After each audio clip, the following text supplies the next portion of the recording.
Hi everyone, Art Burns here. Hope you're all having a great day today. So in the last couple of days we've talked about compassion and forgiveness and how important these things are with sort of neutralizing the stress that we can often find ourselves triggered with in our interpersonal relationships, right? Like when we see people as doing things to us and we find it, unavailable to forgive them for it. It really does add to the stress that we feel in it, and it adds to the suffering, and it pulls us away from the presence that we have available to us for showing up for our lives, right? But today I want to talk about what I consider to be the absolute crown jewel of the practices of compassion and even mindfulness in general, because it requires mindfulness to do this practice. And the practice I'm talking about right now is self-compassion. Now I know you've heard me talk about this before, and it's worth repeating it. Okay, so if you've heard this, I don't do these videos or podcasts as scripted things, so I'm sure even if you've heard me talk about the self-compassion in the past, you're probably going to hear something new now. Okay, because I'm talking about it from Art Burns today, not Art Burns, a few weeks ago or a few months ago, whenever I might have talked about it last. But it is a subject that I like to cover quite a bit because it really is that powerful and it really is that important for us, right? I always like to start this when I talk to my clients with, kind of introducing them to self-compassion. I give them a little scenario. I paint a little picture for them, and I ask them to envision themselves walking through a shopping mall, right? And they're walking through this mall, and there's not many people around. And so, like, let's say you're walking through this mall, and there's not a lot of people around, but there's one person who's approaching you, about to pass. You're about to pass each other from the opposite directions. Nothing special about this person. Nothing looks frail or nothing looks scary or anything like that. Just a person you wouldn't even notice under normal circumstances, right? But about 10 feet in front of you, this person steps on a puddle of melted frozen yogurt and they fall. They fall flat on their face, right? The bags that they're holding go flying off to their side. They maybe even might be bleeding from their nose or something. It's like, oh my gosh, this horrible thing just happened, right? So I then, after I paint this little scenario for you, I ask you, I'm going to give you two possible responses, and I'm going to ask you to choose one. Okay, what's the closest thing to how you would respond, right? A, you put down whatever you're carrying, you bend down, you might, reach out and touch the person on the shoulder or something, and you say, oh my gosh, are you okay? Is there anything I can do to help you, right? Or B, you stand there with your hands on your hips and you say to them, gosh, how could you be so stupid? Didn't you see that frozen yogurt melted there on the floor? I'll bet you do this all the time. I'll bet you fall on your face all the time. How can you live with yourself like this? Right? Now, most people would choose A, right? As the closest thing that would align to their response, right? Now, another scenario, same two potential responses, but in this scenario it's you that's done something wrong, right? You've goofed, you've fallen, you just screwed something up at work, or you talked to your children in a way that you really regretted. You just did something to blow it, right? For all of you on the on the podcast, I'm making air quotes when I say blow it, right? But you've done something to completely blow it, something that you really don't approve of yourself doing. Now, the same two responses, right? Do you offer yourself some comfort? Do you reach out and hold yourself and talk in a kind and helpful and conciliatory tone, right? Or do you stand there with your hands on your proverbial hips and and talk to yourself in that way where it's like, gosh, what is wrong with you? How can you be so dumb? How can you be so blind? How can you be so whatever? Right? Now, unfortunately, as many people as respond A to the first scenario as a response, that many respond B to this second scenario. And that's just the way it is with us, right? As we're going through our lives, right? We are, we're willing to offer compassion to someone else. We always are. Like almost everyone. And there's been really, exhaustive studies done on this over the last like 10 years, right? There's a psychologist by the name of Kristen Neff, who works out of the University of Austin, and she works with another doctor. I don't recall his name. He's in Harvard, I believe. And the two of them has done extensive work. Like Dr. Neff has made this her life's work, right? Is self-compassion. And not just her and her colleagues, but there's other people who are doing.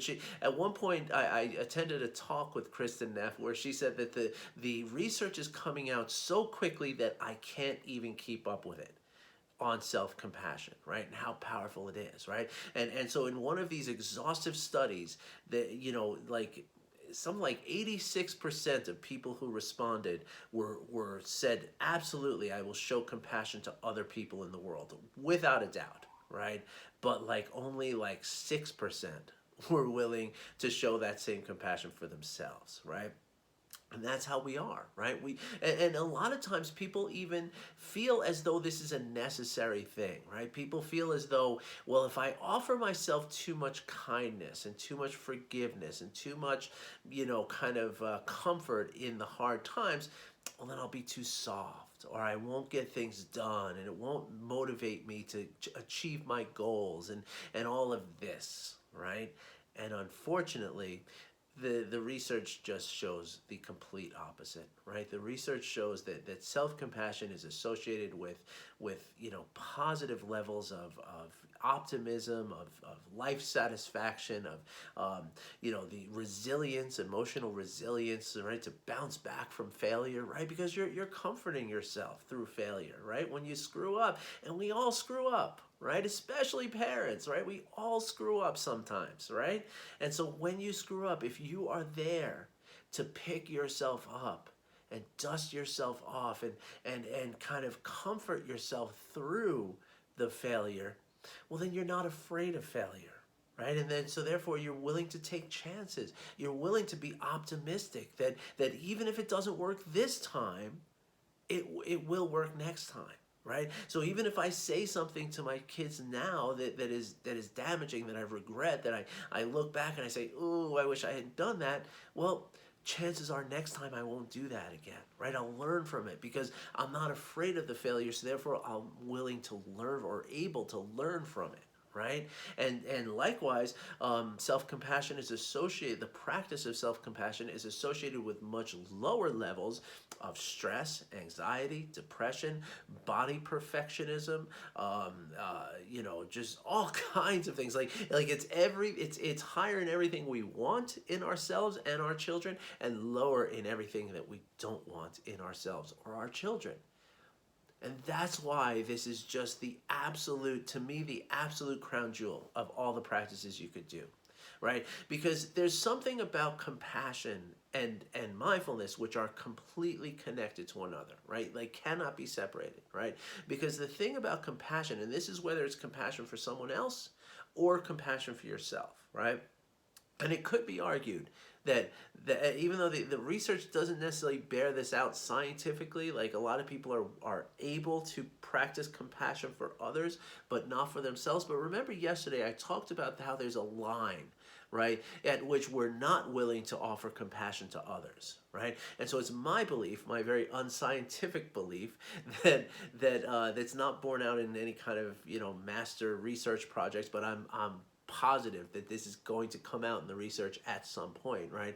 That in order to feel compassion for everyone, we have to be able to feel it for ourselves, right? Like that, I believe, is how we create this sort of cyclical, resonance, right, of our compassion, right? So anyway, in order to feel compassion for another or for ourselves, what we have to do first is we have to notice, and we have to be willing to turn towards the suffering that we wish to be relieved. Remember, compassion is derived from, the word compassion is derived from the Latin term compare, right, which is to suffer with, right? And so in order to suffer with someone, right, which is to say, like, if I'm going to suffer with you, then I am going to try to get us through this suffering together, right? I'm going to try to do what I can to relieve this suffering.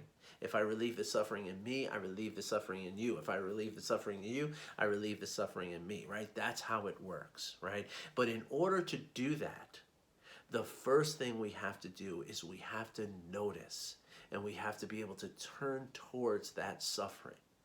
And that is mindfulness, right? That is the presence that we practice in mindfulness.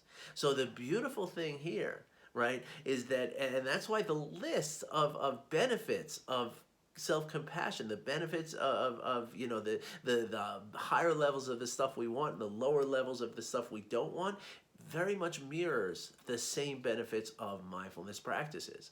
And that's what makes it just something that's really beautiful, right? And so that's why some of my clients really gravitate towards the compassion and self-compassion practices, right? Whereas others are more about the internal, like, the spiritual end of mindfulness. And the beautiful thing is that practicing one kind of gets you the other, and practicing the other gets you the one.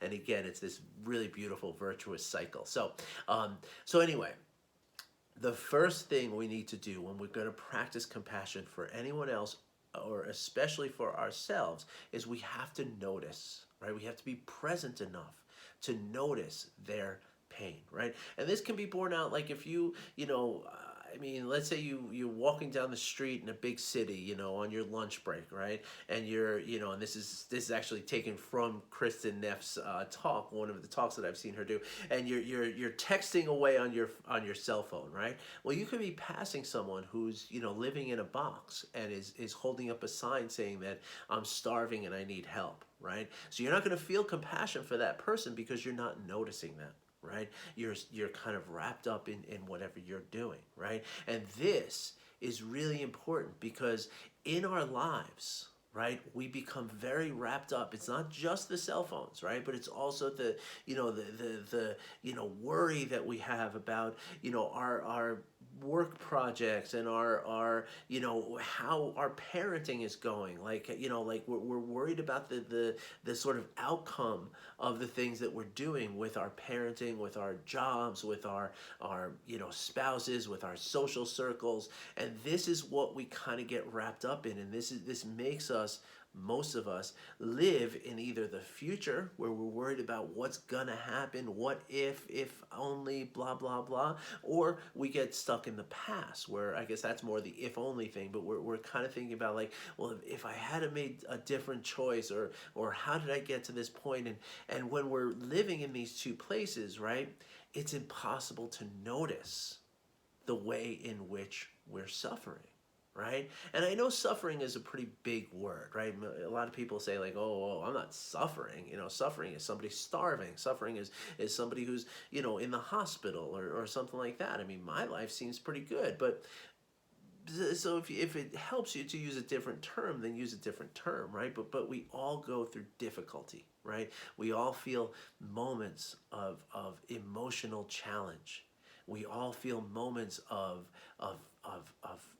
whether it's the emotions of sadness or anger or resentment or regret or any of these things, right? Which is ultimately rooted, as I say here a lot, in the emotion of fear, right? Any negative emotion that you can feel, which is not negative to say bad, right? Again, my air quotes for you all on the podcast, but it's not necessarily to say these emotions are bad, but the ones that are on the negative side of the dividing line of the spectrum of human emotions, right? These are, all of them, rooted in the emotion of fear, just like all of the positive emotions are rooted in the emotion of love, right? And so any of those fear-based emotions that you're feeling, right, which unfortunately we feel a lot of them, right? And unfortunately for many people, the majority of people, that's the dominating emotions that we wind up feeling. Right? And so when we're feeling those emotions, right, it's hard for us to again, because it's emotions that are based in fear. Fear is, has to do with the outcome of a situation. Right? So when we feel that stress, right, the stress of anxiety or the stress of depression or the stress of just being in distress, right? Most of the time, in fact, all the time at some level, that is caused by our kind of mental adherence to the outcome of a situation, right? We're either looking back on on this being the outcome of what's happened, or we're worried about the outcome of something, whatever we're doing now, what is going to be the outcome, right? And when we're in these places, we can't notice the emotions that we're feeling. We can't notice the struggle that we're going through. We can't notice the pain that we feel. We can't notice the suffering, right? And so noticing it is the very, very first aspect to any of this work that I talk about, right? If you want to reduce your stress, the first thing you need to do is to notice what is happening in your body, which is related to your emotions, which is related to your thoughts, right? And so just noticing that is, again, that's the first necessary step, or the necessary first step to reducing the stress in your life and to living a life that you are in control of, right? And as I say here a lot, being able to show up to your life, right? Showing up to yourself, showing up to your job, showing up to your kids, showing up to your family, your friends, your concerts that you're going to, your movies that you're seeing, whatever it is, right? Eventually we're going to go back to seeing concerts and movies, I promise you that. At least I hope that's true.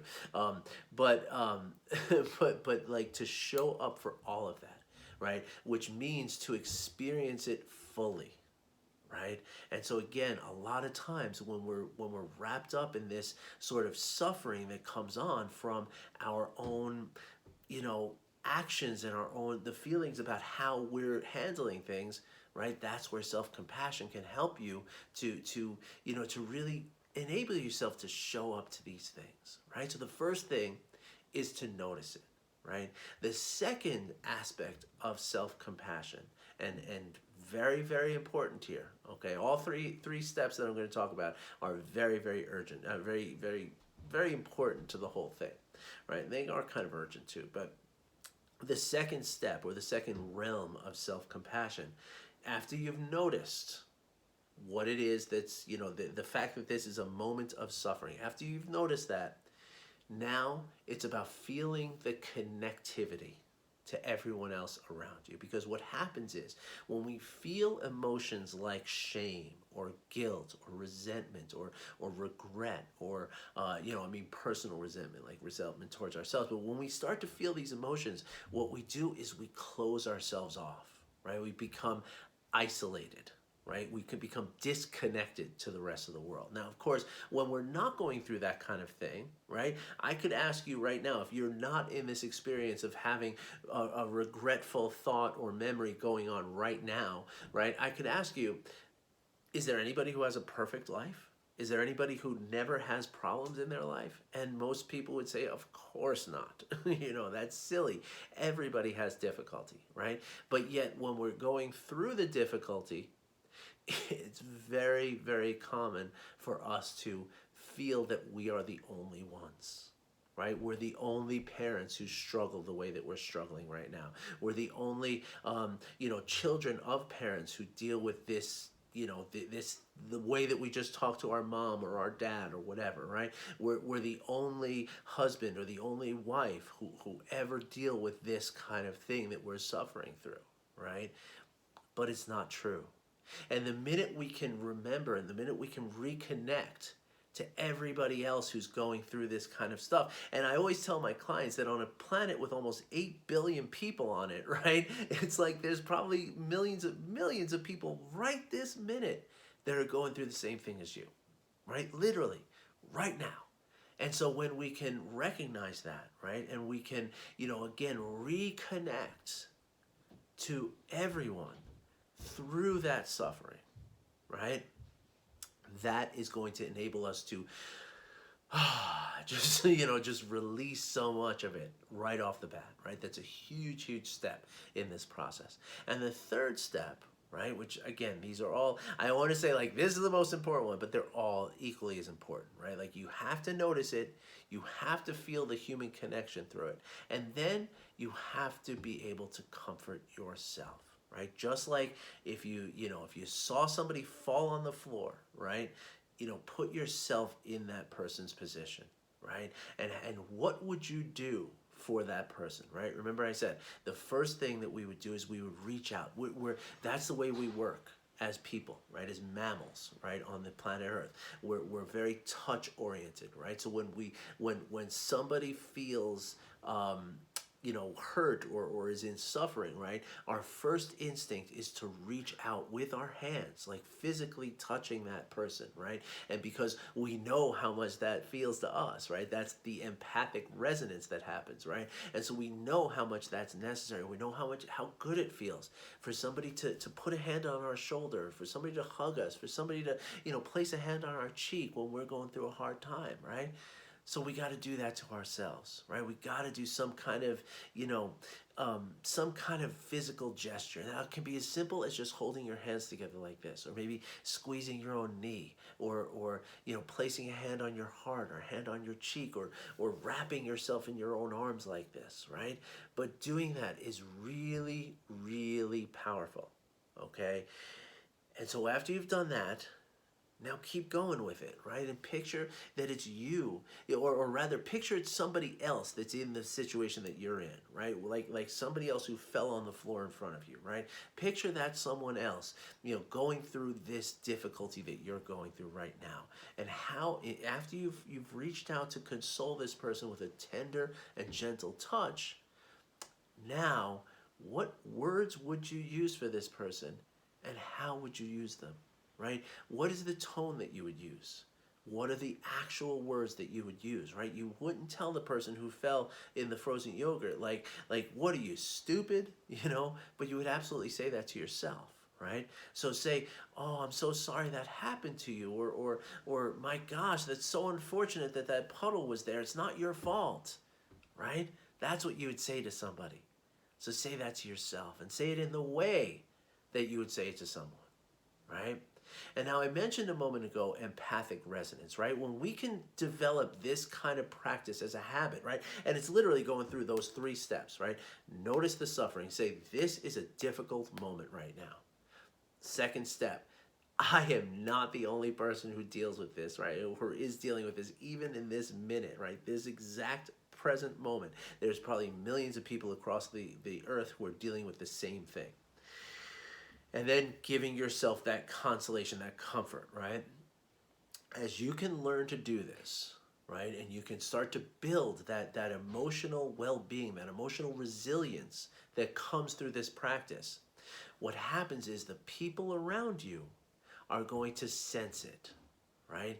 There's an empathic resonance that happens with us that when I hurt myself, you feel my pain, and you feel it in your body. It's literally, there's mirror neurons. I've talked about this here. Search these videos for mirror neurons and check out the science behind this, right? So you will feel my pain in your body, right? And so as I stop feeling the pain that I'm putting on myself, you're going to feel that lightness, that happiness that comes from within me. And it's going to make you feel better. And so with our children, with our colleagues, with our family, our extended family, our close family, anyone who we're talking about, right? We're going to benefit them by benefiting us, right? Which is, again, that's a 360 degrees of compassion, right? So when we can offer compassion to someone else, we help ourselves. And when we offer compassion to ourselves, we help others around us. And in any situation you are in your life, this is going to be beneficial. Again, not only to you, but to everyone else around you. So if you want to learn more about these practices and how to do it, now there's many different ways you can approach this, to develop this as a habit, right? And I can help you develop them. I can help you with those practices, and I'd be more than happy to do so. So if you have any questions about this, or you would like to learn more about some of the practices that you could do starting today, right? And like within a few weeks, be developing this as a habit that will really free you from so much of the difficulty that we feel in our lives, I want you to reach out to me. okay?